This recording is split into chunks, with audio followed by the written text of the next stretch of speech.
ছাত্র ও জনতার বিক্ষোভের মুখে পদত্যাগ করে ভারতে পালিয়ে গেছেন সাবেক প্রধানমন্ত্রী শেখ হাসিনা, কিন্তু অনেকটা হঠাৎ করেই ক্ষমতা ছেড়ে চলে যেতে হয় তাকে। বাংলাদেশ ছাড়ার আগের রাতে সেনাপ্রধান তার জেনারেলদের নিয়ে একটি মিটিং করেন। সেখানে সিদ্ধান্ত হয় কারফিউ বাস্তবায়ন করতে গিয়ে সাধারণ মানুষের ওপর সেনারা আর গুলি ছুড়বে না।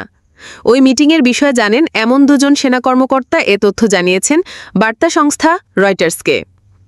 রয়টার্সের প্রতিবেদনে বলা হয়, সিদ্ধান্তের পরই সেনাপ্রধান জেনারেল ওয়াকার-উজ-জামান ছুটে যান গণভবনে।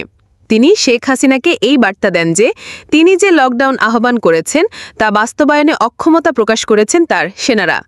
ভারতীয় একজন কর্মকর্তাও এই তথ্য জানিয়েছেন। এতে মেসেজ ক্লিয়ার হয়ে যায়, তা হলো হাসিনার পক্ষে সেনাবাহিনীর আর কোনো সমর্থন নেই। এতে আরও বলা হয়, সেনাবাহিনীর শীর্ষ পদের কর্মকর্তাদের অনলাইন মিটিং এবং তারপর শেখ হাসিনাকে যে বার্তা দেওয়া হয়েছে সে বিষয়ে এর আগে আর কোনো রিপোর্ট প্রকাশ হয়নি।